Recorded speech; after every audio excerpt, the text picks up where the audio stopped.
Hello students, today we will discuss the dual nature of light. Gibbons scientists ने show किया कि light have dual nature, particle nature as well as wave nature. सबसे पहले Newton scientist थे, Newton ने ये कहा light जो है पार्टिकल नेचर की होती है, जिसके बेस पे उसने रिफ्लेक्शन एंड रिफ्रैक्शन प्रॉपर्टी को एक्सप्लेन किया। उसके बाद हाइगन साइंटिस्ट ने जो है लाइट को वेव की फॉर्म में बताया कि लाइट हैव वेव नेचर, जिसके बिहार पे उसने जो है इंटरफियरेंस, डिफ्रैक्शन, पोलराइजेशन तीनों प्रॉपर्टीज़ को एक्सप्लेन किया और साथ में ही रिफ्लेक्शन एंड रिफ्रैक्शन को भी एक्सप्लेन किया। उसके बाद अपने पास ये आया कि light have packets of energy known as photon. Planck ने एक्सप्लेन किया लाइट जो है फोटोन के फॉर्म में पाई जाती है। देन गिबोरी साइंटिस्ट ने ये एक्सप्लेन किया light have dual nature, particle nature as well as wave nature. तो डुअल नेचर चैप्टर में हम लेते हैं गिबोरी हाइपोथेसिस। गिबोरी हाइपोथेसिस क्या है? According to गिबोरी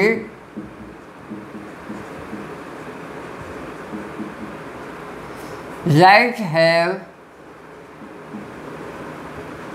dual nature, particle nature as well as wave nature. Right? Particle nature as well as wave nature. If light is in the form of moving matter particle,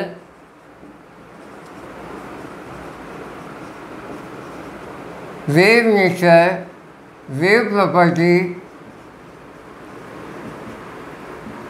associate with them. Similarly, light is in the form of wave, have particle property.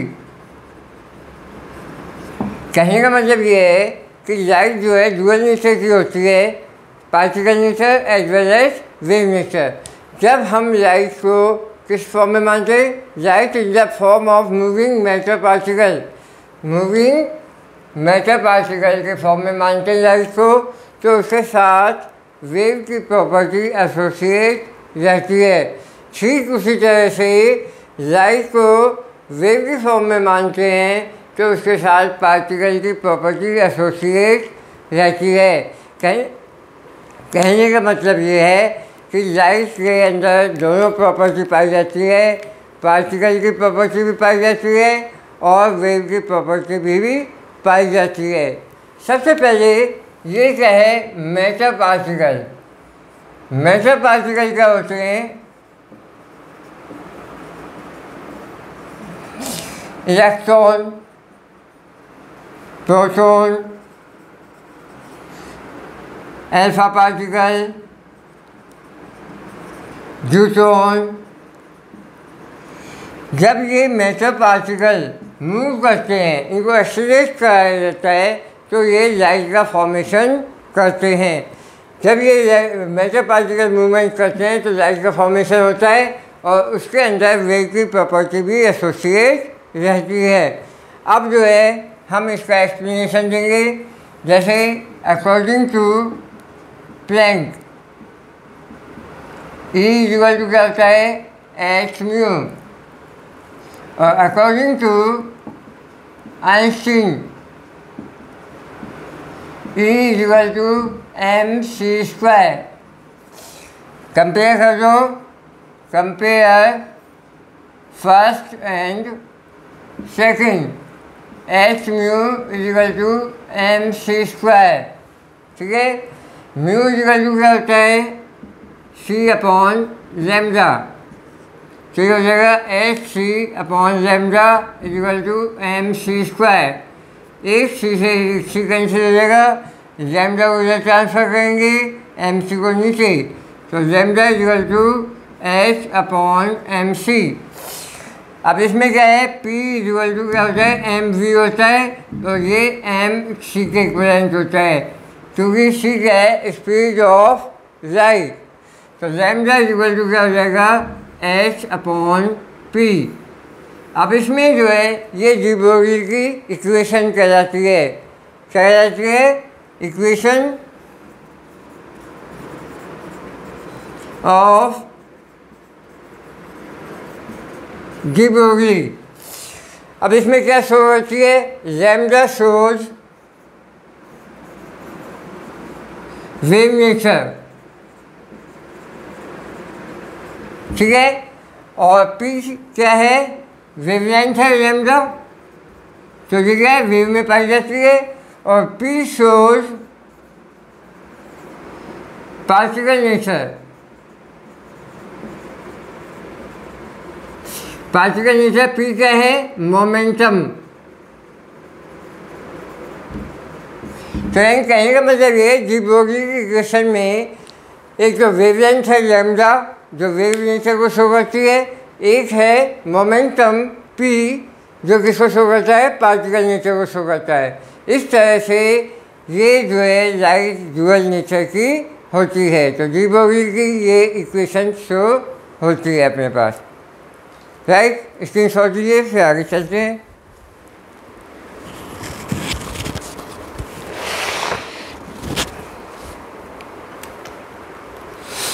अब हम लेते हैं आगे, next topic है अपने पास wavelength of wave associated to accelerated electron. Wavelength of wave associated to accelerated electron. कहने का मतलब ये है इलेक्ट्रॉन एक मैटर पार्टिकल है, ये हमारे पास क्या है इलेक्ट्रॉन है जिसका मास है m, चार्ज क्या है E, इसको हमने V पोटेंशियल दिया है। क्या दिया है V पोटेंशियल दिया है, तो ये स्मॉल v वेलोसिटी से मूव करना शुरू कर देता है, v वेलोसिटी से ये एक्सेलरेट हो जाता है। तो क्या हो जाएगा when v potential given to m mass E charge electron accelerate with velocity क्या हो जाएगा स्मॉल v।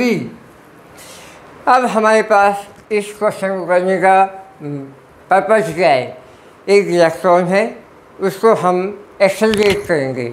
एक्सेलरेट इलेक्ट्रॉन कब होगा जब हम उसको v पोटेंशियल प्रोवाइड करते हैं, तो वही v वेलोसिटी से मूव करना शुरू कर देता है।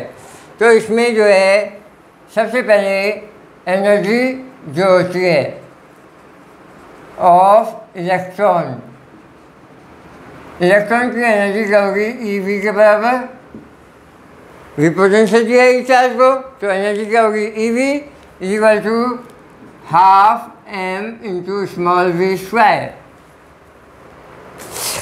ठीक है, अब इसमें हमने v निकालेंगे, v square equal to twice of E V upon m, और दोनों तरफ अंडर रूट लेंगे हम, तो v की वैल्यू क्या आ जाएगी, under root twice of E V upon under root m।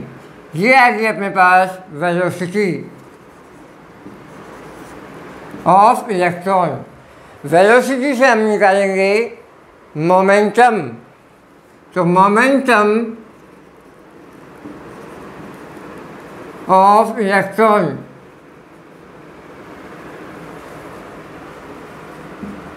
P equal to M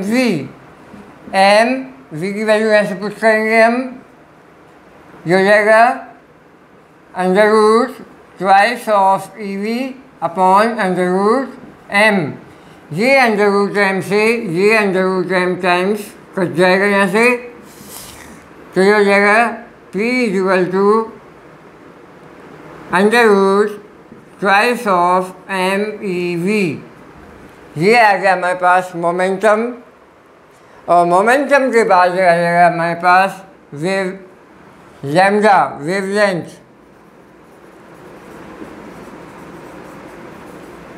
lambda equal to h upon P, जो हो जाएगा h upon under root twice of m e v। अब इसमें ये सारी चीज़ें कॉन्स्टेंट है, h m e, वेरिएबल क्या है v, पोटेंशियल जो है हम वेरिएबल रख सकते हैं, 5 वोल्ट 10 वोल्ट 20 वोल्ट, तो इसमें v जो है वेरिएबल, तो ये होगा lambda equal to h upon under root twice of m e under root v। ठीक है बेटे, अब इसमें जो है हम इनकी वैल्यू पुटअप करेंगे, तो वैल्यू क्या आती है अपने पास, लैम्डा h की वैल्यू क्या है 6.67 10 की power -34, E charge of electron 1.6 10 की पावर -19, और मास ऑफ इलेक्ट्रॉन क्या होता है 9.1 10 की पावर -31, 9.1 10 की पावर -31 किलोग्राम, ये कूलम और ये है, इनकी वैल्यू पुट करेंगे हम, तो लैम्डा इक्वल टू h है 6.67 10 की power -34 upon under root 2, m कितना है 9.1 10 की पावर -31, और ये 1.6 10 की पावर -19, और ये अंडर रूट v। तो ये लैम्डा, इनको वैल्यू को हम सॉल्व करेंगे, तो अपने वैल्यू आएगी 12.27 अपॉन अंडर रूट v। ये वैल्यू आएगी हमारे पास एंगस्ट्रॉम में, राइट। तो ये होगी अपने पास wavelength of wave associated to accelerated electron. इसी तरह से हम आगे प्रोटॉन को एक्सेलरेट करेंगे, अल्फा पार्टिकल को एक्सेलरेट करेंगे, न्यूट्रॉन को एक्सेलरेट करेंगे, तो उनसे एसोसिएटेड वेव जो होती है, लाइट वेव जो होती है, उसकी वेवलेंथ क्या होगी वो हम नेक्स्ट टॉपिक में पढ़ेंगे। तो ये हमारे पास मोस्ट इम्पॉर्टेंट टॉपिक है, दोनों में से एक टॉपिक आता है, यानी कि एक तो डी ब्रोगली हाइपोथेसिस क्या है और दूसरा क्या है wavelength of wave associated to accelerated electron, right.